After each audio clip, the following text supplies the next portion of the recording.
साथियों नमस्कार। कैसे हो आप सब लोग। कर रहा हूँ कि आप लोगों की जो तैयारी है बहुत अच्छी चल रही होगी। आज जो हमारा टॉपिक है वो ग्लेशियर लैंडफॉर्म से संबंधित है। और इसके लिए मैं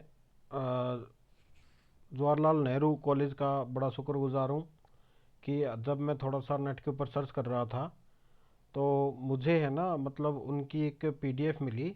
और मैं आज उन्हीं में से ही इसको पढ़ाऊंगा। तो आप लोग इसके ऊपर जो लोग देखोगे department of geography Jawaharlal college की ये पीडीएफ है, मैं उसी में से इसको पढ़ाऊंगा। तो आप लोगों को स्टार्टिंग में ये बता दूं कि ग्लेशियर क्या होता है। ग्लेशियर एक्चुअल में क्या है कि बर्फ़ का एक मास होता है जो पृथ्वी की गुरुत्वाकर्षण गति के कारण आगे की तरफ बढ़ता है। यहाँ पर भी सेम कंडीशन में जब ये आगे बढ़ता है तो उस कंडीशन में इसके अंदर भी एब्रेशन होता है। और इसका एक जो सबसे मेन चीज़ क्या होती है, पल्किंग होती है। आप लोगों से छोटे नंबर में क्वेश्चन पूछा जा सकता है कि जो ग्लेशियर है उसमें अपरदन सबसे ज़्यादा किस वजह से होता है, तो आप लोगों का पल्किंग की वजह से होता है। तो ग्लेशियर जब आगे चलता है एब्रेशन करता है, उसके बाद अट्रेशन करता है, उसके बाद पल्किंग करता है, उसके वजह से अलग अलग लैंडफॉर्म बनती हैं। तो हम आज उन लैंडफॉर्म्स का स्टडी करेंगे। सबसे पहले हम बात करते हैं ओरिजिनल लैंडफॉर्म्स के अंदर। तो उसमें आपकी आती है U shape valley, hanging valley, cirque, aretes, horn, nunatak, roche moutonnee और फियोर्ड्स।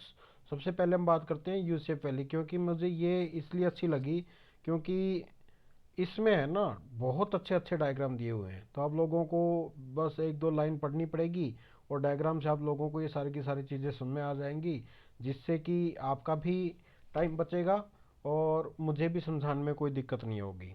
ठीक है। यू शेप वैली क्या होती है? एक क्रॉस सेक्शन है ग्लेशियर का, जहाँ पर यू शेप की तरह एक यू आकृति का कोई भी एक अक्षर बनता है। आप लोग इसमें देखोगे तो इसमें जो मुख्य रूप से है, आप ये देखो इसके अंदर सॉरी थोड़ा सा थोड़ी सी व्यवधान है, तो उसको मैं थोड़ा ठीक कर रहा हूँ। क्योंकि इसमें मेरा ये जो ये है कर्सर कर्सर काम नहीं कर रहा था, सॉरी। तो ये देखो, ये आपका यू से बना हुआ है। ठीक है। तो उस कंडीशन में ये देखो, यहाँ पर आप लोग पूरा ध्यान से देखोगे, frost setter deliver debris and screw in ice surface. मतलब जो ये वाला पार्ट है ये आपका यू शेप वैली है, ये आर्ट बनती है, यू शेप वैली बनती है। ये स्नो अकुमुलेशन है। यहाँ पे क्या होता है, यहाँ पे लगातार ये जो बर्फ़ है इन चीज़ों को अब्रेशन करता रहता है, जिसकी वजह से आपका जो ये है यू शेप वैली का निर्माण होता है। ठीक है। लगातार आपकी ये जो दिख रही है ना, ये सारे की सारी यू शेप वैली की बात आती है। सेकंड है हैंगिंग वैली। हैंगिंग वैली का मतलब क्या होता है कि जब भी जो ग्लेशियर है उसके साथ उसके ट्रिब्यूटरी ग्लेशियर के अंदर ज्वाइन होती है, तो जो मेन ग्लेशियर होता है वो काफ़ी नीचे होता है और जो उसकी ट्रिब्यूटरीज वो काफ़ी ऊपर दिखाई देती है। तो हमें दूर से ऐसे दिखेगा कि जी वो उसके ऊपर लटक रही है, तो उसको हम क्या बोलते हैं, लटकती हुई घाटी या हैंगिंग वैली। ये क्वेश्चन बहुत बार पूछा जाता है कि जी हैंगिंग वैली किसे कहते हैं। तो इसमें बहुत सारे स्टूडेंट्स कंफ्यूज होते हैं, जी हैंगिंग वैली का मतलब क्या हो गया। वो आपका जो क्या बोलते हैं समुद्र से संबंधित कोई लैंडफॉर्म होगी, मगर ये किससे संबंधित है, ये आपके ग्लेशियर से संबंधित है। आप लोग इसको देखोगे, ये जो आपका ये वाला पार्ट है ये आपका घाटी है। और यहाँ पर इसकी ये सहायक जो आप कह सकते हो हिमनद है। तो ये क्या कर रही है, इसका ये पार्ट इससे काफ़ी नीचे है। तो उस कंडीशन में क्या होगा, ये हमें लटकती हुई दिखाई देती है। तो इसको हम क्या बोलते हैं, हैंगिंग वैली। आप लोगों को ये सेम एग्जांपल यहाँ पे भी दिख रहा है। बाकी जो और है, टॉर्न है, हॉर्न है, आरिट है, ये सारे के सारे क्या है, सर्क है, ये सारे के सारे इसके लैंडफॉर्म्स के रूप में आते हैं। सेकंड है सर्क है। ये एक arm chair shape steep wall depression होता है जो कि एक ग्लेशियर के वैली हेड को रिप्रेजेंट करता है। आप लोग इस चीज़ को देखो, सर्क जैसे कि आप लोग देखोगे ये वाली चीज़ है। ये वाली चीज़ क्या दिखाई दे रही है, ये वाली चीज़ दिखाई दे रही है कि यहाँ पर कोई भी एक आर्म चेयर है। ठीक है। पुच्छे की तरह से। तो आप लोग इसको क्या बता सकते हो, आर्म चेयर है कि जिस ये आर्म चेयर की शेप की होती है, एक डिप्रेशन होता है जिसमें ये एक ग्लेशिएटेड वैली हेड को दर्शाता है। उसके बाद है हॉर्न और आरिटी। एक पिरामिड और ट्रायंगुलर फैक्टेड पीक होती है, वो आपकी रिसेशन और इंटरसेक्शन के कारण तीन ओर से आपके सर्क उसके नज़दीक लगते हैं, जिसकी वजह से आपका एक सिंग नुमा एक आकृति बन जाती है। और जो उसका एक जो पार्ट होता है उसको हम आरईटी के नाम से जानते हैं। आप ये देखो, ये हॉर्न है, ये आरईटी के नाम से जानते हैं। ये देखो, ये सिंग है। और जो ये वाले पार्ट है, जो आपका एक स्लोप सा दिखाई देता है, इसको हम आरईटी बोलते हैं। जैसे कि ये वाला पार्ट है, इसको हम आरईटी बोलेंगे, इसको हम आरटी बोलेंगे। जो ये बीच वाला पार्ट है, इसको हम आर्ट वो बोलेंगे। ठीक है, आप लोगों के सामने हॉर्न आरटी का ये एक डायग्राम दिखाया गया है, इसमें बिल्कुल साफ साफ है ये आपके आरटी है, ये जो बीच वाली पार्ट है। ठीक है, और ये पिरामिडल पीक बोलते हैं, इसको पिरामिडियल पीक बोलते हैं। और आपका ये कोराई और ग्लेशियर के नाम से जानते हैं। ठीक है, उसके बाद नोनटाक है, हाईएस्ट पीक है, mount surrounding by ice from all side, जिसके चारों तरफ बर्फ होती है। वो आपका एक स्कैटर्ड आइलैंड के रूप में दिखाई देते हैं, इसलिए इसको हम क्या बोलते हैं, इसको हम ग्लेशियल आइलैंड के नाम से भी जानते हैं। तो आप लोगों को ये दिखाई दे रहा है, ये नुनटा का एक एग्जाम्पल है। उसके बाद है रोथ माउंटेन। ये क्या है, ये एक इसिमेट्रिकल हिल लॉक्स हैं, जिसके अंदर hill having one side smooth mountain, जिसके एक तरफ क्या होता है, बिल्कुल स्मूथ साइड होती है, और दूसरी तरफ क्या होता है, आपकी ये रफनेस होती है। मतलब क्या होगा, आपकी बर्फ यहाँ से आएगी, आगे की तरफ चलती है, आगे की तरफ अब्रेशन होता है या पॉलिश करते हो, उसके बाद आइस मूवमेंट होती है।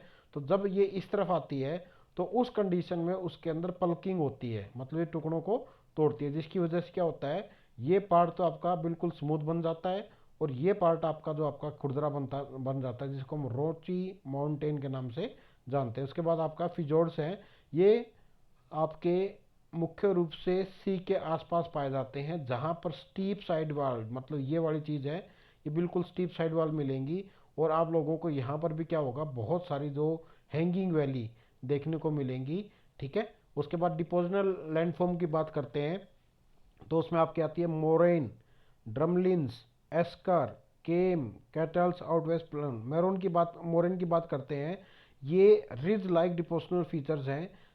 फर्स्ट है कि जब मोरेन क्या होता है, कि जब मटेरियल नीचे की तरफ गिरता है, तो उस कंडीशन में जो माउंटेन ग्लेशियर माउंटेन से नीचे की तरफ खिसकता है। ठीक है, तो उसको हम टर्मिनल मोरेन बोलते हैं। लिटिल मोरेन क्या होता है, कि जब कोई भी डेब्रिस या मटेरियल दोनों साइड जमा होता रहता है ग्लेशियर के, उसको हम बोलते हैं लेटरल मोरेन। ठीक है, आप लोगों को ये दिखाई दे रहा होगा, ये लेटरल मोरेन है। एक है मीडियल मोरेन, कि जब दो ग्लेशियर आपस में ज्वाइन होते हैं, तो उस कंडीशन में लेटरल मोरेन भी आपस में एक दूसरे से मिलते हैं। तो जो वो जहां पर भी वो मिलते हैं, ये वाला पार्ट है, इसको हम बोलते हैं मिडल मोरेन, ये वाला पार्ट। ठीक है, जहां पर ये दोनों आकर लिटिल मोरेन आपस में आकर मिल रहे हैं। ग्राउंड मोरेन क्या है, कि जब ग्लेशियर के सेडिमेंट है, वो आपके किसी भी धरातल या ग्लेशियर वैली के अंदर डिपॉजिट होते हैं, उसको हम क्या बोलते हैं, उसको हम बोलते हैं ग्राउंड मोरेन। ठीक है, आप लोग इसको देखोगे तो उससे आप लोगों को इस डायग्राम के अंदर समझ में आ जाएगा जी ये चीज़ें क्या है। उसके बाद ड्रमलिन्स क्या होती हैं, ड्रमलिन्स दूर से ऐसे दिखाई देती है कि ये तो एक अंडों की टोकरी है। ठीक है, जिसमें आप ये कह सकते हो कि, या फिर एक हो सकता है कि ये दूर से हमें ऐसे दिखाई देगी कि ये कोई भी कश्ती है, या आपका जो चम्मच होती है उसका एक उल्टा स्वरूप है, तो उसको हम क्या बोलते हैं, ड्रमलिन। और एस्कर किसे कहते हैं, ये आपकी लंबी और काफ़ी तंग रिज होती है, जो कि रेत से और जो आपके बोल्डर्स होते हैं उससे बनती है। जो ये देखो, ये वाली, ये एस्कर्स है। ठीक है, लंबी है, काफ़ी तंग है, पतली है, और इसके साथ साथ जो इनका निर्माण है वह रेत से या पत्थर से हुआ है। ठीक है, तो ये आप लोग इसको देख सकते हो। ठीक, किम्स क्या होती है, स्मॉल हिल होती हैं, ये काफ़ी रेगुलर होती हैं। इनके अंदर सैंड और ग्रेवल्स वो आपके डिपॉजिट होता है, और डिपॉजिशन किसकी वजह से होता है, जो पानी पिघलता है, पानी पिघलने के बाद, या आप ये कह सकते हैं बर्फ़ पिघलने के बाद जो भी रेत या कंकड़ जमा होते हैं, तो वो आपके केम्स कहलाते हैं। कैटल्स क्या कहलाती हैं, कैटल्स ये आपके डिप्रेशन है आउट वेस्ट प्लेन्स के अंदर, ये जो छोटे छोटे हैं इनको हम क्या बोलते हैं, इनको हम कैटल्स बोलते हैं। ये देखो, ये डिपोजिशन है आउट वास्ट प्लेन के। आउट वास्ट प्लेन क्या है, एक एक्सटेंसिव लैंड सरफेस है, जो कि आपके ग्लेशियल फ्लो सेडिमेंट के वजह से बनता है। मतलब क्या हो गया, इसमें बर्फ़ और पानी दोनों का जमाव होगा।